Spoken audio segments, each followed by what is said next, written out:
শুভ সন্ধ্যা। আজকে আমরা একটা নতুন রুগী নিয়ে আলোচনা করব। একটা রুগী আমরা দেখেছি, একটি অল্প বয়সের মেয়ে, অবিবাহিত। তা যেহেতু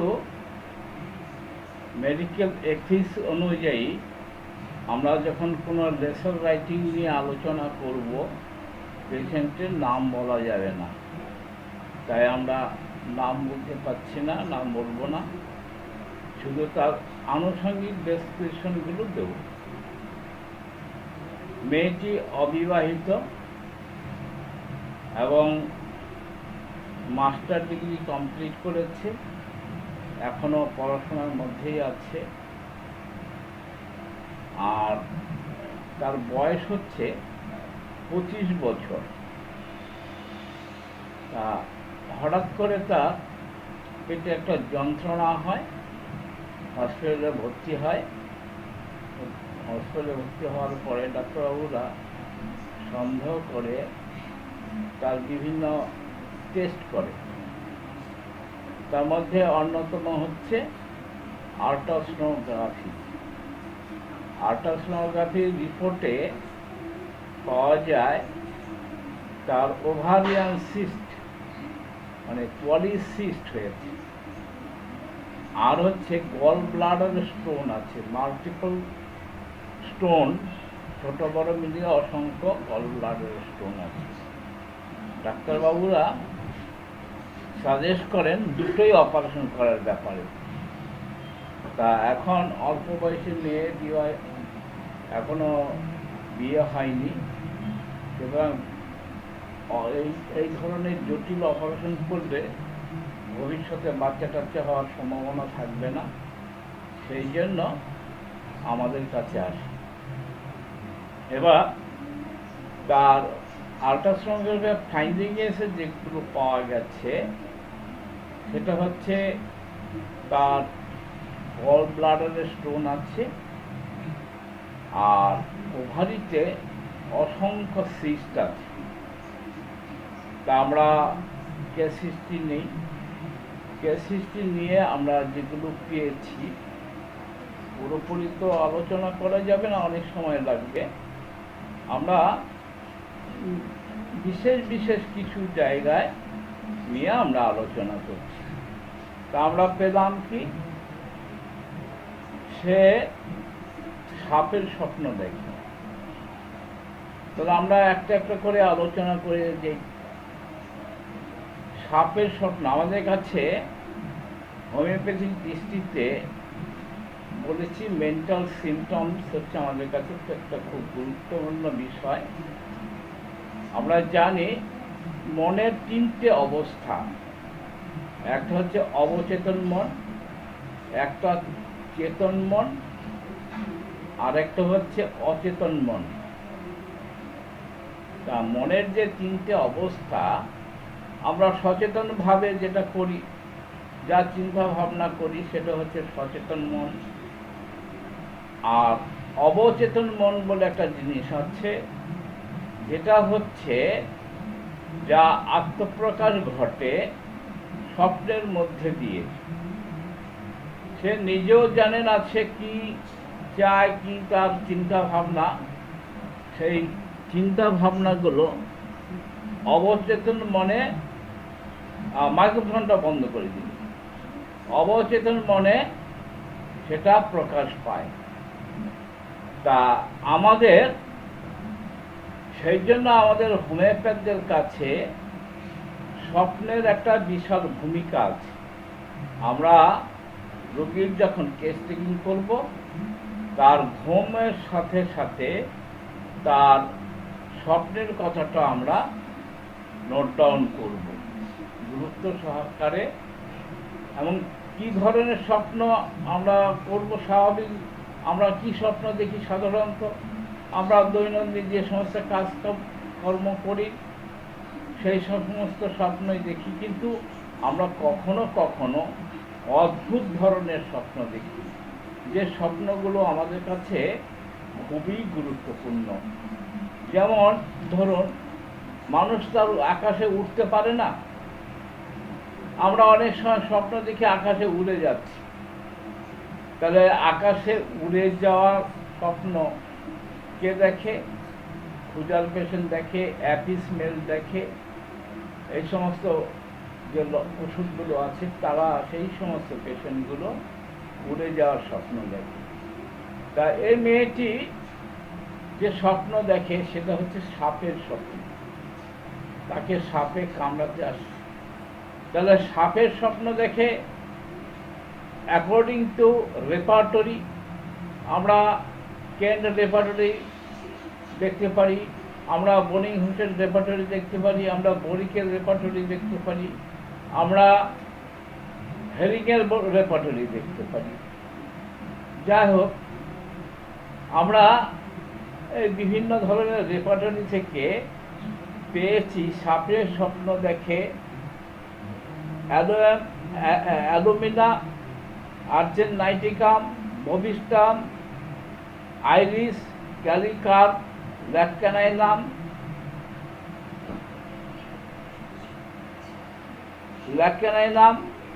তারপর র্যাঠানিয়া, সিপিয়া, সাইলেসিয়া, স্পাইজেরিয়া, ট্যাবাকাম, এই সমস্ত ওষুধগুলো আমরা বিভিন্ন গ্রেডিংয়ে আমরা পাই। তাহলে এগুলো আমাদের, আমি আগেও বলেছিলাম যে আমরা এরপরে একটা জিনিস দেবো, একটা ছক করে দেবো, আমি কম্পিউটারে থেকে ওটা তৈরি করে আপনাদের মানে পাঠিয়ে দেবো। সেই ছকটা আমি যখন এই আলোচনাগুলো করব, এভ্যালুয়েশন অফ সিমটমস, সেই সময় আপনারা সেই ছকগুলো হাতের কাছে রাখবেন। আমাদের এই কোর্সের মধ্যে আপনার কোনো কিছু খাতাপত্রে লিখতে হবে না, কোনো কিছু লিখতে হবে না। আমরা যা আলোচনা করব, যেগুলো আপনার নোট করার বিষয় থাকবে, সেগুলো আপনারা ছাপানো অক্ষরেই আপনাদের ইমেলে পেয়ে যাবেন। দেরি হলেও আমরা ধারাবাহিকভাবে যেগুলো স্টকে আমাদের আছে এক সময় আমরা মেল করে পাঠিয়ে দেব। আর কিছু কিছু আমরা একটা গ্রুপ তৈরি করেছি হোয়াটসঅ্যাপে গ্রুপে, সেখানে হোয়াটসঅ্যাপে ব্রডকাস্টিং বলে, অনলাইন ব্রডকাস্টিং বলে একটা গ্রুপ তৈরি করেছি। কিছু কিছু ছোট ছোট আর্টিকেলগুলো আমরা হোয়াটসঅ্যাপে ব্রডকাস্টিং গ্রুপে পাঠিয়ে দেবো, সেগুলো দেখে নেবেন। খাতায় লেখার কোনো দরকার নেই। আপনারা অন্যান্য স্কুল কলেজে যেমন খাতায় সব ছেলেমেয়েরা নোট লেখে, আপনাদের নোট লিখতে হবে না, আপনারা নোটগুলো ছাপার অক্ষরে পেয়ে যাবেন। আর প্রতিদিন যে ক্লাসগুলো হবে সেই ক্লাসগুলো তো আমরা ভিডিওতে আপলোড করছি, সেগুলো আমাদের যে গণস্বাস্থ্য ইউটিউব চ্যানেল আছে সেই চ্যানেলটা দেখে নেবেন।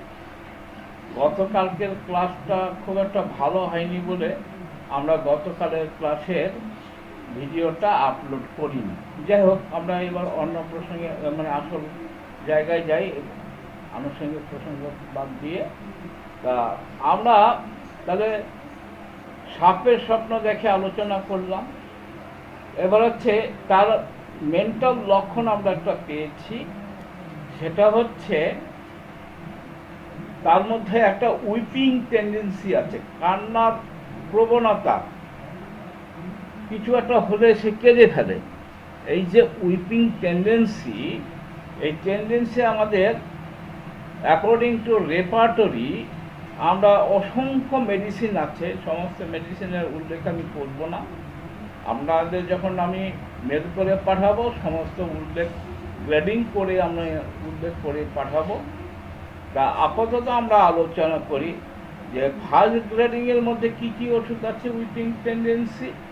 ফার্স্ট গ্রেডিংয়ের মধ্যে আছে অ্যাপিসমেল, কস্টিকাম, চেলেডোনিয়াম, তারপরে হচ্ছে গ্রাফাইটিস, নেট্টামিউর, তারপরে লিডামটিক, আর হচ্ছে পালসেটিলা। এইগুলো হচ্ছে ফার্স্ট গ্রেডের মেডিসিন। উইপিং টেন্ডেন্সি ফার্স্ট গ্রেডের মেডিসিন এই কটা আছে। সেকেন্ড গ্রেডের অসংখ্য মেডিসিন আছে, যেগুলো আমরা আলোচনা করতে গেলে শুধু এই আলোচনাটাই হবে, অন্য কিছু হবে না। আর আমরা তার কাছে কি পেয়েছি? তার কাছ থেকে পেয়েছি খাবারের মধ্যে তার আলু খাওয়ার প্রবণতা, আলু ভাজা। আমরা ফুড ডিজাইন অ্যাভারশনের কেস হিস্ট্রি নিয়ে জেনেছি যে তার আলু খাওয়ার প্রবণতাটা বেশি। তা আলু খাওয়ার প্রবণতা বা আলু ভাজা খাওয়ার প্রবণতা, সেকেন্ড গ্রেডের একটা মেডিসিন আছে, তার নাম হচ্ছে ক্যালকেরিয়া কার্ব। তার দুধ খাওয়ার প্রবণতা আছে, দুধটা খুব পছন্দ করে। দুধ খাওয়ার প্রবণতার মধ্যে আমরা যে মেডিসিনগুলো পাই তার মধ্যে হচ্ছে সেকেন্ড গ্রেড, ফার্স্ট গ্রেড নয়, সেকেন্ড গ্রেডের মেডিসিন হচ্ছে অ্যানাকার্ডিয়াম, বভিস্টা, টেলেডোনিয়াম, ন্যাটকার, মার্কসল, নেট্টামিউর, নাক্সভম, ফসফরিক অ্যাসিড, স্যাভাডিলা, সাইলেসিয়া, স্ট্রাফিসিগ্রেসিয়া। এই ওষুধগুলো হচ্ছে সেকেন্ড গ্রেডে। ফার্স্ট গ্রেডে কোনো মেডিসিন আমরা পাইনি যেটা দুধ খাওয়ার প্রবণতা আছে। আর থার্ড গ্রেডে অসংখ্য মেডিসিন আছে, সেগুলো আলোচনা আমরা করছি না। এবার হচ্ছে টক খাওয়াটার একটা প্রবণতা আছে। টক খাওয়ার প্রবণতার মধ্যে আমরা অনেকগুলো মেডিসিন রয়েছে, যেটা হচ্ছে সেকেন্ড গ্রেডের বেশি। যেটা হচ্ছে arsenic, ব্রাইনিয়া, কার্বোভেস, chamomilla, conium, ফেরাম metallicum, হিপারসাল, Ignatia ক্যালিকার, র্যাকেসিস, pulsatilla, phosphorus, তারপরে সিকিলিকর, সিপিয়া, ট্রামোনিয়াম। আর থার্ড গ্রেডে অসংখ্য মেডিসিন আছে, সেগুলো আমরা আলোচনার মধ্যে রাখছি না। তারপরে তার একটা লবণ খাওয়ার প্রবণতা আছে, ক্রেভিং ফর সল্ট। লবণ খাওয়ার প্রবণতা যে ওষুধগুলোর মধ্যে আছে তার মধ্যে ফার্স্ট গ্রেডে হচ্ছে ফসফরাস, আর সেকেন্ড গ্রেডের মধ্যে আছে নেট্টামিউর, ল্যাকানাইনাম, লাইসিন, থুজা। এগুলো হচ্ছে সেকেন্ড গ্রেডের মেডিসিন।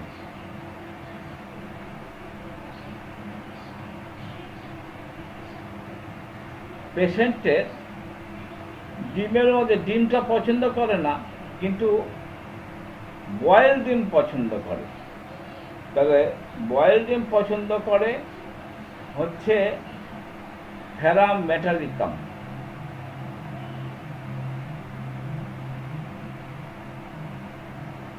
তারপরে যে সমস্ত লক্ষণগুলো আছে, আমরা বলেছিলাম যে আলট্রাসোনোগ্রাফিতে তার কিছু লক্ষণ আমরা পেয়েছি। সেটা হচ্ছে তার গল ব্লাডারের মধ্যে স্টোন আছে। গল ব্লাডারে স্টোন আছে, কোন কোন ওষুধের মধ্যে গল ব্লাডারে স্টোন আছে এবং সেই স্টোনগুলো কেমন টাইপের স্টোন, তার আগে আমরা দেখিনি যে গল ব্লাডারের স্টোন কোন কোন ওষুধের মধ্যে আছে। তা আমরা লক্ষ্য করেছি বা থেরাপিউটিক্স অ্যান্ড রেপার্টরি দেখে যেটা আমরা দেখেছি, বারবারিস ভালগারিসের মধ্যে আছে আপনার গলস্টোনের লক্ষণ, ক্যালকেরিয়া কার্বের মধ্যে আছে, তারপরে ক্যাডুমাসের মধ্যে আছে, চায়নার মধ্যে আছে, ক্যামোমিলার মধ্যে আছে, তারপরে লাইকোপোডিয়ামের মধ্যে আছে, ভ্যারাক্টাম অ্যালবামের মধ্যে আছে। এত কিছুর মধ্যে প্রমিনেন্ট রেড লাইন সিমটমের মধ্যে পড়ে ক্যাডুমাস আর লাইকোপোডিয়াম আর হচ্ছে calcarea carb.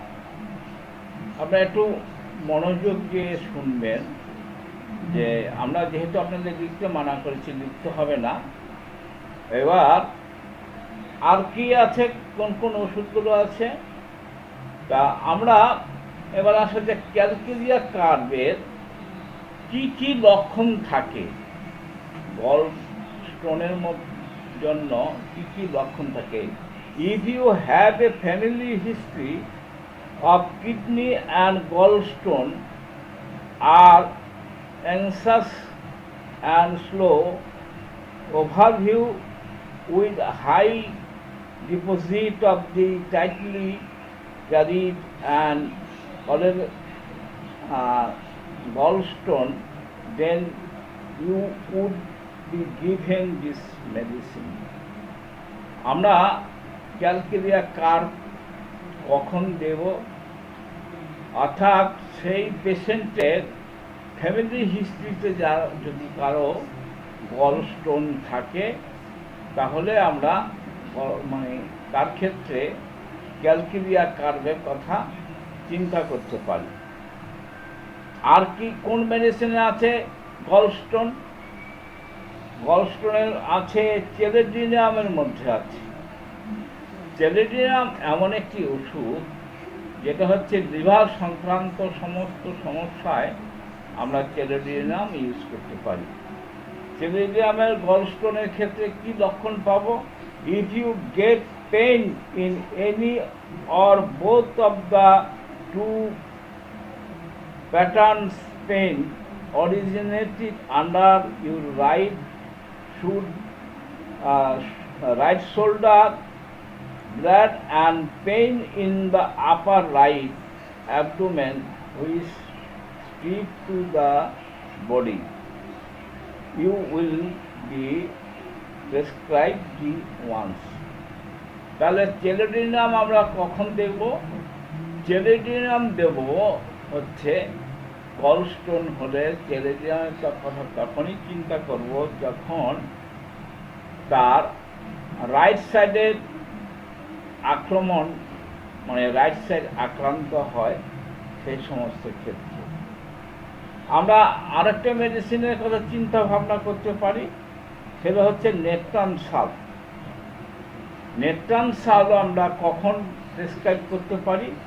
The patient may have any or some of the problem like chronic diarrhea, gallstone pain with asthma, chronic or obstructive pulmonary disease.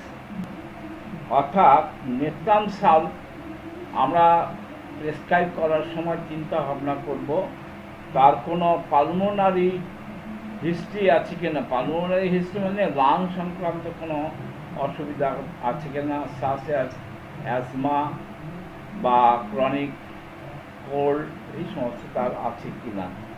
সেই ক্ষেত্রে আমরা নেট্রান সালফের কথা চিন্তা ভাবনা করব।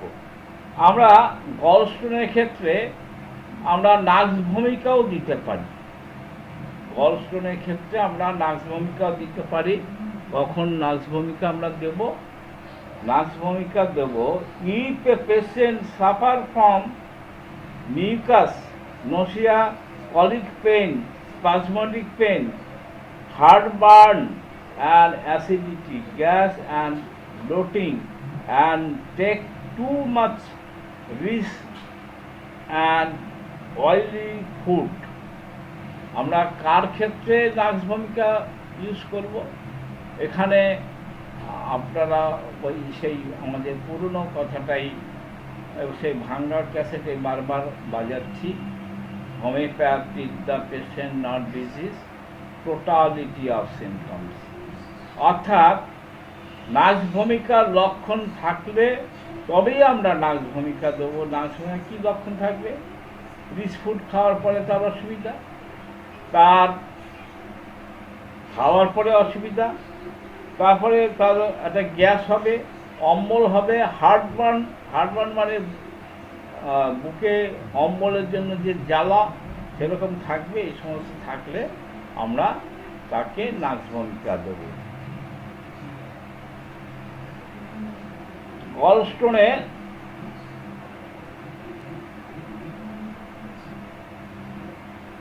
আমরা দেব। এবার হচ্ছে আমাদের যে পেশেন্ট আছে সে পেশেন্টের আরও কিছু সমস্যা আছে। সেই সমস্যাগুলো হলো তার পলিসিস্ট রয়েছে। এবার পলিসিস্টে আমরা কি কি মেডিসিন আমরা সিলেক্ট করতে পারি। পলিসিস্টে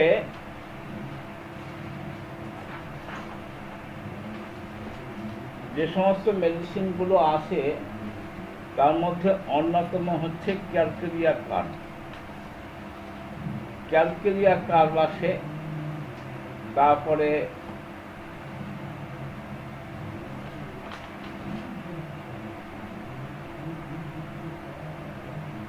পালসেটিভা আসে, তারপরে সিপিয়া আসে, ল্যাকেসিস আসে। তাহলে পালসেটিভা কখন আমরা ইউজ করতে পারি? পালসেটিভা আমরা ইউজ করতে পারি মেন্স আর suppressed, scanty or short and too late, অর্থাৎ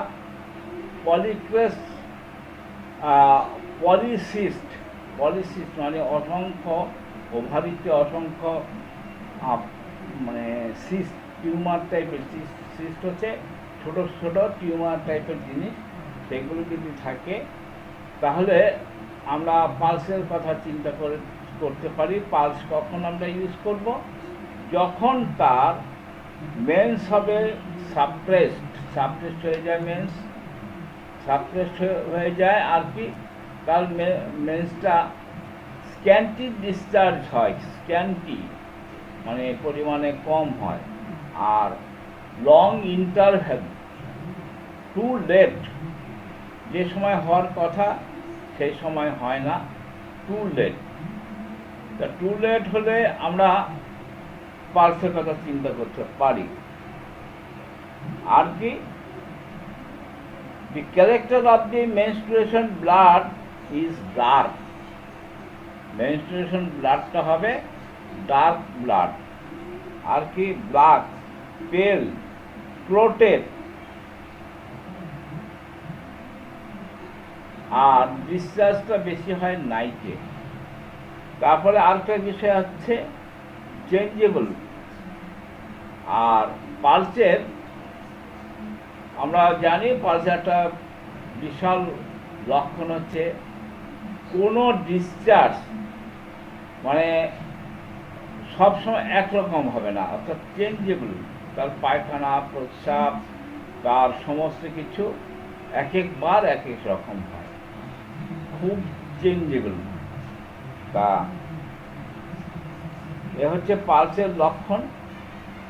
আর আমরা এর সাথে আরেকটা মেডিসিনের কথা চিন্তা ভাবনা করতে পারি, সেটা হচ্ছে সিপিয়া। সিপিয়া হচ্ছে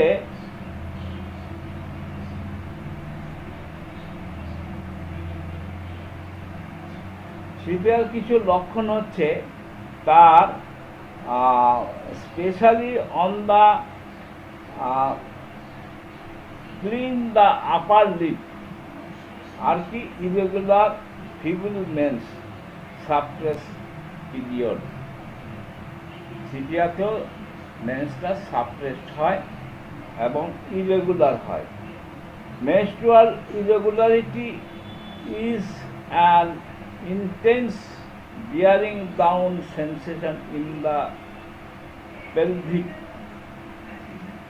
সিপিয়া আরেকটা মারাত্মক লক্ষণ আছে, তার একটা সেন্সেশন, তলপেটে একটা সেন্সেশন হয়, বিয়ারিং ডাউন পেন, অর্থাৎ তা মনে হবে তার তলপেটে সমস্ত যত ফিমেল অর্গানগুলো আছে সে অর্গানগুলো পার ভ্যাজাইনা দিয়ে বেরিয়ে আসবে।